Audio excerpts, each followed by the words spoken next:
जय गुरुदेव।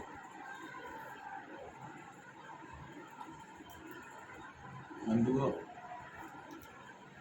हमारे गौ प्रतिष्ठा आंदोलन के जम्मू कश्मीर समन्वयक श्रीमान दीपू रैना जी के माध्यम से हमें ये बात संज्ञान में लाई गई है कि मूवमेंट कल की संस्था के द्वारा गौ माता को राष्ट्रमाता घोषित किए जाने और उनके संदर्भ में और भी सुव्यवस्थाएं किए जाने के लिए मांग पत्र लेकर इस मूवमेंट के द्वारा, इस संस्था के द्वारा पिछले लगभग 20-22 दिनों से धरना जम्मू में किया जा रहा है। लेकिन दुर्भाग्य की बात है कि आज तक सरकार का कोई भी प्रतिनिधि इन बच्चों से बात करने के लिए और इनकी मांगों को सुनने के लिए वहां पर उपस्थित नहीं हुआ। हमको बड़ा आश्चर्य हो रहा है जब ये कहा जा रहा था सभी पार्टियों की ओर से कि हम जम्मू कश्मीर में चुनाव कराना चाहते हैं। क्यों कराना चाहते हो? क्योंकि हमको लोकतंत्र स्थापित करना है। लोकतंत्र हमारा सस्पेंड है, लोकतांत्रिक गतिविधियां नहीं चल रही हैं। बहुत अच्छी बात थी, हम लोगों ने समर्थन किया कि नहीं, जम्मू कश्मीर में चुनाव होना चाहिए, वहाँ पर लोकतंत्र की स्थापना होनी चाहिए। लेकिन लोकतंत्र की स्थापना हो जाने के बाद जब आपने वहाँ पर एक सरकार की स्थापना कर दी, चुन कर दी, उसके बाद जब वहाँ पर लोग कुछ कहना चाहते हैं तो आप उसको सुनते तक नहीं हो। 20-20 दिन, 22-22 दिन तक उसको बैठे रहना पड़ता है। ये कैसा लोकतंत्र आप कश्मीर में स्थापित कर रहे हो बंधुओं?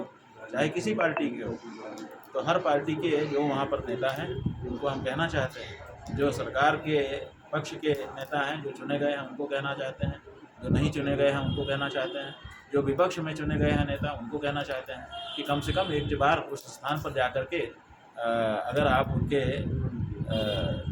द्वारा की जा रही मांगों से सहमत हैं तो अपना समर्थन तो व्यक्त करिए, और अगर आप सरकार में हैं तो उनकी सुनकर के उनको कोई तो आश्वासन दीजिए, अथवा उनकी मांगों को पूरा करने के लिए क्या कर सकते हैं वो कर दीजिए।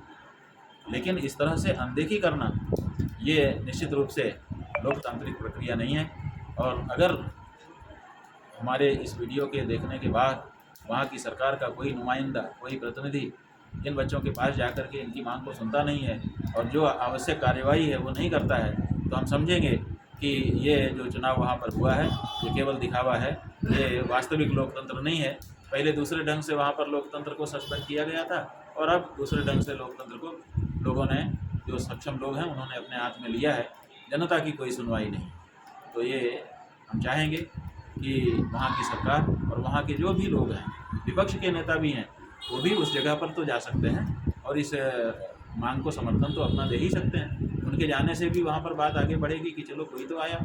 लेकिन अभी तक कोई भी इस तरह का बड़ा नेता वहाँ पर नहीं पहुँचा है। हम चाहते हैं कि जम्मू कश्मीर के जो भी लोग हैं, अलग अलग दलों से चुने गए हैं, लेकिन जनता ने चुना है आपको, आपके ऊपर ये भरोसा किया है कि आप जनता की बातों को सुनते रहेंगे। तो ये बच्चे जो वहाँ पर बैठे हुए हैं, तत्काल सरकार का कोई प्रतिनिधि वहाँ जा कर के उनकी बातों को सुने और जो उचित हो सके उसको करे, और जो ना हो सकता हो उसके बारे में उनसे चर्चा करें, ताकि वो सरकार की मंशा को समझ सकें और तदनुरूप अपना व्यवहार कर सकें। अगर ऐसा नहीं होता है तो हम अपने प्रतिनिधि के माध्यम से इस आंदोलन में हम भी सम्मिलित होंगे और इसको और व्यापक बनाने के लिए जो हमारा योगदान हो सकता है वो भी करेंगे। मांग सुनिए, अनदेखी मत करिए। भगवान शंकराचार्य की जय।